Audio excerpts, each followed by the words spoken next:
सो ये एक सवालिया निशान है कि जब वो आएंगे तो इस तहरीक के अंदर उनकी शमूलियत की नौयत क्या होगी, ये अभी ओपन एंडेड है, इसका भी जवाब नहीं है। मैं दूसरा आपसे जो पूछना चाहूँगा कि तहरीक 5 अगस्त जो है अब करीब आती जा रही है, अभी तक कोई ऐसे शवाहिद नहीं मिल रहे कि उसके लिए जो गर्मा गर्मी चाहिए होती है, जो नज़र आता है कि वलवला, बल्कि एक उल्टा मुझे तो नज़र आता है कि थोड़ा सा डर खौफ का एलिमेंट ज़्यादा है, क्या कहेंगे? देखिए आमिर साहब, माजी में भी जब इमरान खान साहब जेल से बाहर थे, या आपने 4 अक्टूबर का देखा या 26 नवंबर का देखा, तो हम एक बिल्डअप करते हैं।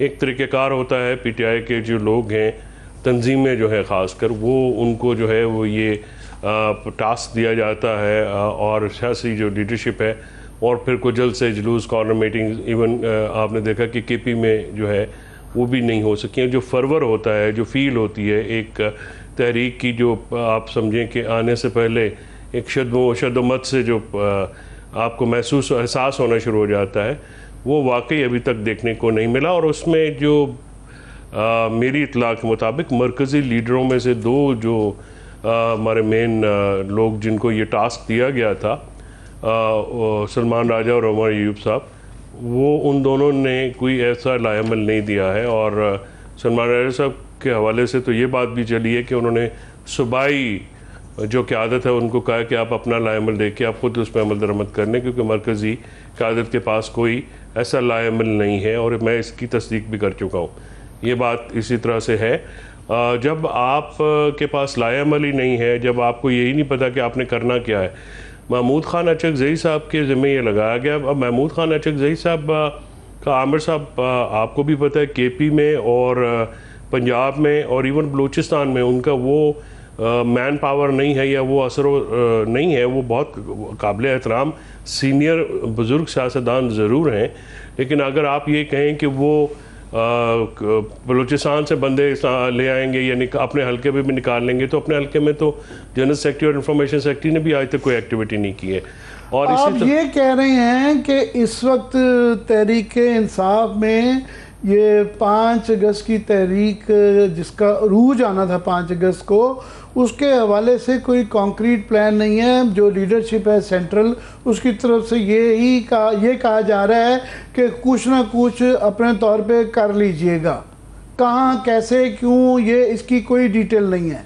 नहीं, वो इस तरह से मुझे याद आ रहा है कि दाता साहब अपना खाना तो साड़ी लेना, तो ये मुझे भी याद आ रहा है, वो कुछ ना कुछ तो होता ही रहता है। कुछ ना कुछ तो होता ही रहता है। तो गुजारिश ये है कि वो देखिए सर, ये सब कुछ करना पड़ता है, तहरीक बच्चों का खेल नहीं है।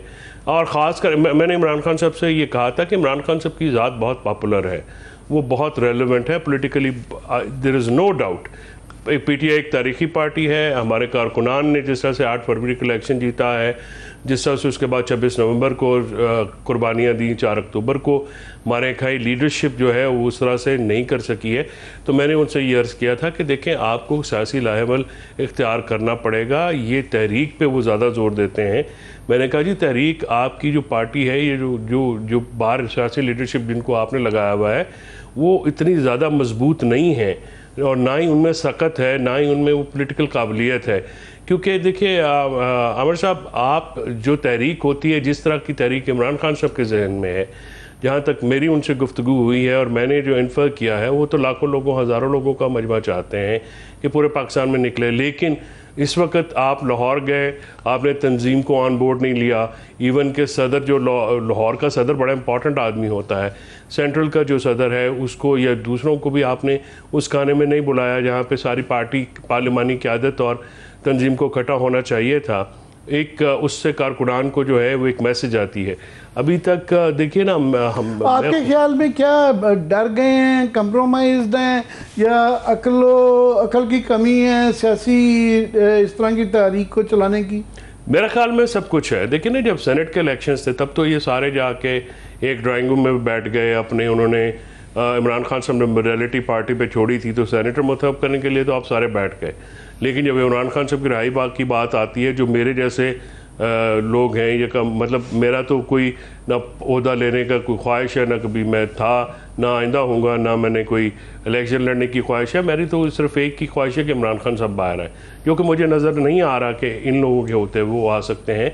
सियासी आपके ख्याल में कि हुकूमत ने जो ये हाल ही में बड़े काफ़ी सारे जो एक्शंस लिए हैं कि ये नाअहल कर दिए गए हैं बच्चर साहब और चट्टा साहब, और आज उस पर भी बात करते हैं, चित्राली साहब भी नाअहल हो गए हैं, तो ये पंजाब में ख़ास तौर पे जो लीडरशिप को सज़ाएँ सुनाई गई हैं और नाअहल किए गए हैं, इन चीज़ों का असरात पड़ा है और डर गए हैं पीटीआई वाले? नहीं, अभी तो परसों एक फ़ैसला आ रहा है फैसलाबाद से, उसके बाद 8 अगस्त को लाहौर से आएगा। सो ये सिलसिला तो अभी स्टार्ट हुआ है। ये 5 अगस्त की कॉल का जवाब है रियासत की तरफ से। और ये मज़ीद जो ख़ासकर पंजाब में जो है वो ऐसा महसूस होता है कि पीपल्स पार्टी से भी नून लीग की डिपेंडेंस जो है वो ख़त्म करनी है या बिल्कुल कम करनी है, ताकि उनको उनके ऊपर डिपेंड ना करना पड़े। तो ये तो मैंने आपके प्रोग्राम में भी शायद कहा, पहले भी कहा था और अब भी दोबारा कह रहा हूँ कि ये तो बिल्कुल ऑब्वियस है। जो इस वक्त पंजाब देखें ना, चित्राली साहब को तो कल तनकीद के बाद आज उन्होंने किया है डिस्क्वालीफाई। पंजाब के लोगों को तो तकल्लुफ़ भी नहीं किया गया कि उनको नोटिस दिया जाए, कि जो कि आइनी तकाजा भी है, और उनकी बात सुनी जाए। एक तारीख होती है, रेफरेंस आती है सुप्रीम कोर्ट से, वो रेफरेंस को लगाया जाता है, इलेक्शन कमीशन सुनने के बाद उस पर फैसला करती है।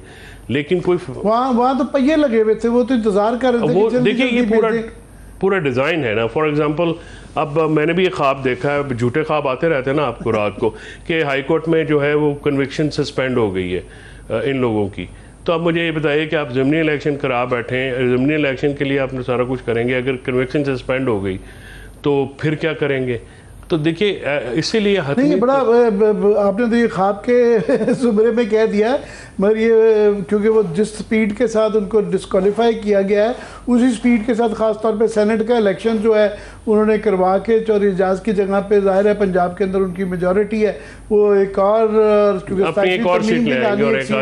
जाएगी। और वाकई यही क्वेश्चन है कि अगर ये कन्विक्शन जो है वहाँ से आगे उड़ा दी जाती है सुप्रीम कोर्ट से या हाई कोर्ट से, तो ये फिर उसके बाद ये सारा नल एंड वाइड होगा, क्या होगा? वही देखिए ना, ये सवाल इसीलिए तो कहा ना कि सुप्रीम कोर्ट से जो अपील होती है ना आमिर साहब, हमारी लीगल प्रोसीडिंग्स में अपील कॉन्टिन्यूशन प्रोसीडिंग होती है, उसको यानी अलहदा से प्रोसीडिंग्स नहीं होती। इसलिए 2 अपील का राइट लॉ में प्रोवाइड किया गया है, आइन में और कानून में। जब तक सुप्रीम कोर्ट से हतमी तौर पर सज़ा नहीं हो जाती, तो आप ये जो कन्विक्शन है या और क्योंकि मुंतखब नुमाइंदे होते हैं, ये पूरी कॉन्स्टिट्यूंसी को आपने सज़ा दे दी है ना, कि आपने उनका मुंतखब करदा नुमाइंदा जो है उसको डिस्क्वालीफाई कर दिया है। और उसको ये जो अपील में जो 2 अपील्स हैं, जब तक हतमी तौर पर सज़ा जो है सुप्रीम कोर्ट से आप होल्ड नहीं हो जाती, तब तक आप उनको डिस्क्वालीफाई नहीं करते। उसका प्रिंसिपल ही पीछे ये है कि अगर फॉर एग्जांपल आप डिस्क्वालीफाई कर देते हैं और कल उनकी सस्पेंशन जो है वो कन्विक्शन जो है या पनिशमेंट सेंटेंस सस्पेंड हो जाती है, तो फिर तो आप उनको ये कैसे कंसिडर किया जा सकता है कि वो जी डिस्क्वालीफाई हो गए हैं।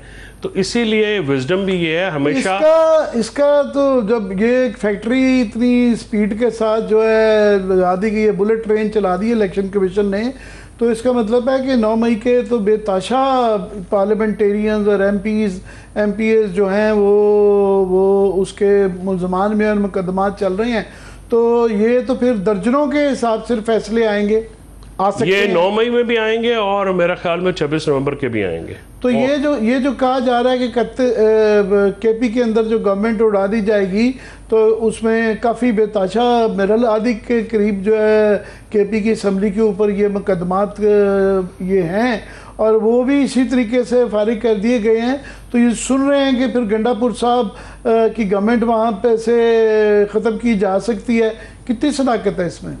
देखिए ये अभी तो अफवाह साजी का बाजार जो है काफी गर्म है। अफवाह साजी नहीं, मैं ये मंतकी बात कर रहा हूं। बात यह है कि अगर वज़ीर आला को कन्विक्शन हो जाती है तो हुकूमत तो चली गई ना, तो वज़ीर आला ही हुकूमत होता है ना, तो फिर कोई नया वज़ीर आला आना पड़ेगा। ये जो सारा है तो अली मीन साहब का जो स्टांस रहा है पिछले दिनों में, आई डोंट नो उन्होंने क्यों मतलब इतना कुल्हाड़ी ढूंढ के उस पर पैर मारने की क्या ज़रूरत होती है। सियासी आदमी हमेशा सब्र और इस्तकामत से मामला फहमी से मामलात को आगे चलाते हैं।